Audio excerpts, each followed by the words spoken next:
Patients ऐसे होते हैं जिसमें मल्टीपल प्रॉब्लम्स होते हैं।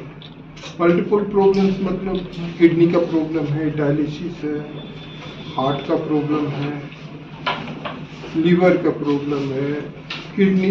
तो ऐसे कंडीशन में क्या होता है, पेशेंट्स एक जगह यदि गए, वहाँ पे ट्रीटमेंट उनका हुआ, फिर वो वहाँ पे ही अटक जाते हैं, वहाँ से वो दूसरे जगह जा नहीं पाते। ऐसे पेशेंट्स में जब तक हम पेशेंट्स का कंप्लीट ट्रीटमेंट ना करें, मतलब डायलिसिस भी करें, उनके हार्ट का भी काम करें, सर्जरी भी करें, सारी चीजें हों, तो पेशेंट्स को बेनिफिट ज़्यादा हो। जैसे एग्जाम्पल के तौर पर मैं बताता हूँ, जैसे ये पेशेंट्स हैं हमारे, जब ये सात्विक जी हमारे यहाँ के नेफ्रोलॉजिस्ट हैं, इनके पास ये पेशेंट्स पहले आए, इनको डायलिसिस का प्रॉब्लम था, किडनी का प्रॉब्लम था, किडनी की वजह से ये रिपीटेड डायलिसिस हो रहा था, बार बार इनकी डायलिसिस की जरूरत है। फिर उनको लगा कि इसमें डायलिसिस के साथ थोड़ा हार्ट का भी प्रॉब्लम लग रहा है। इनके बाद इन्होंने रितेश जी से बात की, और पेशेंट जब हमारे पास है तो इनका हार्ट अटैक हुआ था, 2 बार 3 बार फेलियर की हिस्ट्री थी, पेशेंट बाईपैप पे थे, सांस नहीं ले पा रहे थे, प्रेशर स्लो था। इनके बाद डॉक्टर रितेश ने इन्हें देखा, उनको लगा कि नहीं जी इनकी एंजियोग्राफी करनी चाहिए। ऐसे पेशेंट्स में जिसका यूरिया क्रिएटिनिन काफी है, जिसमें इन्होंने एंजियोग्राफी किया, most of the cardiologist angiography refuse कर देते कि नहीं जी मैं नहीं करूँ, क्योंकि 7.77 इनका क्रिएटिनिन था, 400 से ऊपर यूरिया था, patient condition was very sick, BP 80-90 के अराउंड में था। ऐसे कंडीशन में मोस्ट ऑफ द कार्डियोलॉजिस्ट कहते नहीं जी मैं नहीं करूंगा, क्योंकि जब एंजियोग्राफी करते हैं किडनी उससे और खराब होने का डर रहता है, लीगल इश्यूज होते हैं, पेशेंट कॉम्प्लिकेशंस होते हैं, रिलेटिव बाद में। बट इन्होंने डेयर किया, इन्होंने एंजियोग्राफी किया, क्योंकि I will really thanks to him कि इन्होंने ऐसे कंडीशंस में एंजियोग्राफी किया। एंजियोग्राफी करने के बाद अब जो सिचुएशन थी, इनकी हार्ट की आर्टरी बंद थी। अब हार्ट की आर्टरी बंद थी, ऐसे कंडीशन में जब यूरिया क्रिएटिनिन भी आए, पेशेंट का बीपी लो है, पेशेंट बार बार फेल्योर में जा रहा है, then we contacted Dr. Archana. She is the critical care specialist in our hospital. She has managed this patient को उन्होंने 2 से 3 दिनों में बढ़िया मैनेज किए, काफी बढ़िया, क्योंकि पेशेंट्स के बाईपैप हट गए, बीपी बेटर हो गए, सेचुरेशन बेटर हो गए, पेशेंट काफी कंफर्टेबल हो गए। देन एट दैट टाइम फिर उन्होंने एडवाइस की नहीं जी अब इनकी सर्जरी होनी चाहिए। इस कंडीशन में जबकि पेशेंट्स की डेली डायलिसिस हो रही है, यूरिया क्रिएटिनिन इतनी हाई है, सर्जरी 99% कंडीशन में लोग रिफ्यूज करते कि नहीं जी सर्जरी, क्योंकि इसमें आउटकम बहुत पुअर होता है। बट यह है कि हम लोगों ने कंबाइंड एफर्ट्स लगाए, cardiologist, surgeon, critical care and nephrologist, सभी ने कंबाइंड एफर्ट से सभी एक डिसीजन, कंबाइंड डिसीजन लिया। हम लोगों ने आपस में डिस्कस किया केस को कि नहीं जी इनकी ये कंडीशंस है, इनको इस ढंग से सर्जरी करनी चाहिए। फिर इनका जिस दिन सर्जरी थी उस दिन सुबह इनकी डायलिसिस की गई, और अर्ली मॉर्निंग डायलिसिस करने के बाद फिर इनकी सर्जरी की गई। एंड सर्जरी के बाद with God grace patient is doing very well. इनकी जो डायलिसिस की फ्रीक्वेंसी थी वो भी काफी बेटर हो गई, एंड पेशेंट काफी बेटर है, आपके सामने है। मैं रितेश जी से एंड सात्विक जी से भी बोलूंगा वो अपने व्यूज इसमें डालें। और मेन चीज हमारा यह है कि ऐसे पेशेंट सिर्फ यहाँ पे, क्योंकि मोस्ट ऑफ द सेंटर यदि डायलिसिस के पास गया पेशेंट तो वो कहता ना जी इतनी कंडीशन खराब है, इनको तो आगे कहीं भेजो ही नहीं। इन्होंने डेयर करके ये पेशेंट्स को आगे फॉरवर्ड किया, दैट इज इम्पोर्टेंट। फिर कार्डियोलॉजिस्ट भी डेयर करके इनका एंजियोग्राफी करना, ये भी बहुत बड़ी चीज है। आप यहाँ पे भी किसी से पूछेंगे यूरिया क्रिएटिनिन यदि 1.8 भी होता है तो रिफ्यूज कर देते जी नहीं एंजियोग्राफी नहीं करेंगे, बट 7.7 पे इन्होंने एंजियोग्राफी की। It is very dairying things. मेरा नाम डॉक्टर सात्विक सौरभ, मैं यहाँ पर किडनी स्पेशलिस्ट के तौर पे काम कर रहा हूँ। जब हमारे पास ये मरीज आए थे, पहली बार आए थे आलम हॉस्पिटल में, तो उसके पहले इनको शुगर की बीमारी थी जिसके कारण गुर्दे पे पहले से कमज़ोरी थी, और जब हमारे पास आए तो दोनों गुर्दे बिल्कुल फेल हो गए थे। फेल होने की अवस्था में हम लोग डायलिसिस करते हैं जब पेशेंट पेशाब नहीं आता है और सांस फूलती है, तो डायलिसिस करना हम लोगों ने शुरू किया। तो जैसा सर ने बताया, डायलिसिस करने के बावजूद भी पेशेंट के परिस्थिति में बहुत सुधार नहीं हो रहा था, तो हम लोगों ने रितेश सर की मदद ली और रितेश सर को बोला कि सर इसमें हार्ट की तरफ से जो है आप लोग प्लीज़ हम लोगों को गाइड करें, क्योंकि सर कभी कभी क्या होता है कि बॉडी जो होता है उसमें जब खराबी शुरू होती है तो एक अंग से दूसरा अंग प्रभावित होता जाता है और धीरे धीरे पूरे शरीर को वो बिठा देता है। तो ये सब अंग को एक एक करके संभालना पड़ता है, तो उसमें मल्टी सिस्टम अप्रोच कहते हैं, मल्टी स्पेशलिटी सिस्टम।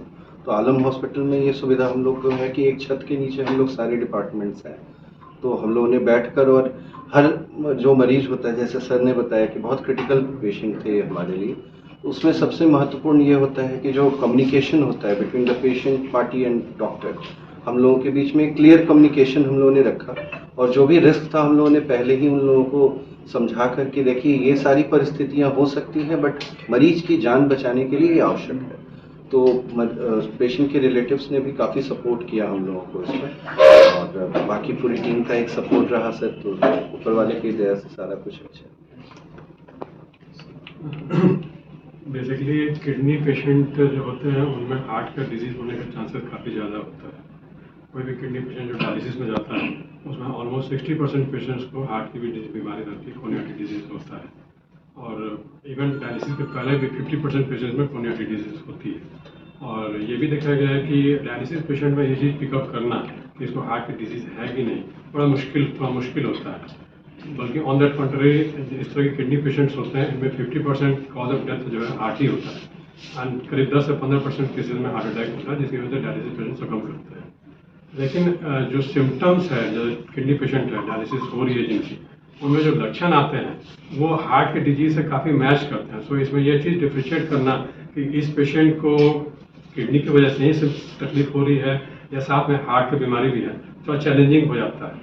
जैसे इस पेशेंट में खास करके डॉक्टर साथी ने शुरू से ही पिकअप किया कि नहीं ये केवल किडनी का प्रॉब्लम नहीं लग रहा है। जैसे ये पेशेंट जब आए थे तो काफ़ी सीरियस थे, इनका पूरा लंग फ्लडेड था और ये वेंटिलेटर पर भी थे। इनके डायलिसिस हुई, एक बार डायलिसिस हुई, दूसरे दिन फिर डायलिसिस हुई और ये इंप्रूव नहीं कर रहे थे। दूसरे दिन तीसरा दिन लगातार डायलिसिस हुआ, 3 डायलिसिस के बाद भी इनकी सांस फूल रही थी, ईसीजी में चेंजेस थे, कार्डियक एंजाइम्स बढ़े हुए थे। तो इन्होंने मेरे को रिक्वेस्ट किया कि आप एक बार आके देखिए, ये कुछ अनयूजुअल लग रहा है। तो फिर हमने भी देखा इनकी बात को सुनकर, हमने भी इनका असेसमेंट किया, इको किया, ईसीजी किया।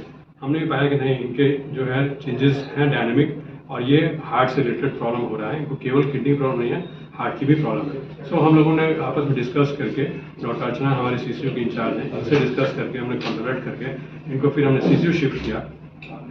फिर वहाँ पर सीसीयू में भी हमने इनकी डायलिसिस की, उसके बाद फिर हमने इनकी एंजियोग्राफी की। ये एक काफ़ी एडवांस अप्रोच कहा जाएगा जो कि मल्टी सिस्टम इन्वॉल्वमेंट होता है। एक हमारे सीसीयू में हमारी फैसिलिटी है कि हम सीसीयू में रखते हुए पेशेंट की डायलिसिस करा लेते हैं। तो जैसे सर ने बताया कि जिस दिन सर्जरी हुई उस दिन उसके पहले से डायलिसिस हमारी सीसीयू में ही हुई और उसके फिर सर्जरी के लिए गए। इसी तरह से इनकी डायलिसिस हुई, उसके बाद फिर एंजियोग्राफी के लिए गए, फिर हमने एंजियोग्राफी की। और ऐसे पेशेंट्स में यूजुअली हम लोग एक्सपेक्ट करते हैं कि इनमें जो है ब्लॉकेज ज़्यादा होगा और इन पेशेंट्स में बाईपास सर्जरी ही फायदेमंद होती है। सो आफ्टर एंजियोग्राफी हम लोगों ने तय किया कि नहीं इनको बाईपास सर्जरी की जरूरत है। डॉक्टर अभय चौधरी को कॉन्टैक्ट किया हमने और का एक कंबाइंड एफर्ट रहा, अच्छा एफर्ट रहा। डॉक्टर अर्चना ने पेशेंट को स्टेबल किया, मैनेज किया, फिर हम लोगों ने सर्जरी तक गए। फिर सर्जरी में बाकी रिजल्ट जो है आपके सामने है। प्योरली हमारा पूरा स्टाफ मेरे साथ बहुत डेडिकेटेड होकर काम करता है। जब इस तरह के मरीज आते हैं तो हम सबकी जिम्मेदारी होती है कि इनका बीपी, पल्स, सैचुरेशन वो सब हम लोग सब मेंटेन करें, क्योंकि पेशेंट डायलिसिस पे थे, एंड स्टेज रीनल डिजीज़ था और इस पर डिसीजन हुआ कि हम लोग जैसे बताया सबने आपको कि हम लोगों ने बाईपास सर्जरी करने का निर्णय लिया। डॉक्टर अभय रेडी थे कि हम करेंगे, पेशेंट को थोड़ा आप लोग सब लोग मिलकर हम लोग स्टेबलाइज करते हैं पहले, तब हम लोग करेंगे। तो इसमें भी हमारे सामने बहुत सारी चुनौतियाँ होती हैं कि फ्लूइड ओवरलोड ना हो, हम जो एंटीबायोटिक्स दे रहे हैं वो कितनी सेफ है और उनको किस डोज में दिया जाए ताकि किडनी जो यूजुअल पूरी ख़राब हो ही चुकी है ऑलरेडी उस पर और इफेक्ट ना पड़े और ताकि इन्फेक्शन का खतरा और सब कुछ कम हो, क्योंकि हम सर्जरी करने जा रहे हैं तो उस वक्त इन्फेक्शन कंट्रोल करना भी ज़रूरी होता है। तो वो सारे मापदंडों में जब ये सही उतरे, हमें लगा कि पेशेंट स्टेबलाइज हो गए हैं, तब फिर हम लोगों ने सर्जरी करने का प्लान किया। तो इसमें हमारी पूरी टीम का एफर्ट है। ये ऐसे केसेस जो सर ने पहले ही बताया आपको कि ऐसे केसेस तभी हो सकते हैं जब सारी टीम का एफर्ट हो और सारी डिसिप्लिनरी सारे ब्रांचेस एक साथ मिलकर कोहेरेंटली काम करें। में लगातार आपके अस्पताल के जो अनुभवी विशेषज्ञ चिकित्सक हैं बेहतर सेवा दे रहे हैं। एक 55 वर्षीय मरीज जिसका किडनी का प्रॉब्लम था, डायलिसिस पे था, उसका जटिल हार्ट का बाईपास सर्जरी किया गया। क्या बधाई देंगे अपनी टीम के लोगों को? हमारी टीम के लोग बड़ा डेडिकेटेड हैं और रात दिन मेहनत कर रहे हैं। तो हम तो यही कहेंगे कि भाई जितना आप लोग अच्छा कीजिएगा और ये एक बधाई है, जितना अच्छा कीजिएगा मरीज़ को फ़ायदा पहुँचे, लोगों को फ़ायदा पहुँचे, ये मेरी ख्वाहिश है। और इसी के तहत सब लोग काम करते हैं, डेडिकेटेड बहुत है, इसमें कोई शक नहीं है। और हम लोगों को काफ़ी डिफरेंट केसेस ही आता है। हम 2 केस अभी किए जिसका सीरम क्रिएटिनिन 8 से ज़्यादा था और दोनों पेशेंट ठीक है। अभी एक तो पेशेंट घर भी चला गया, दूसरा पेशेंट यहाँ।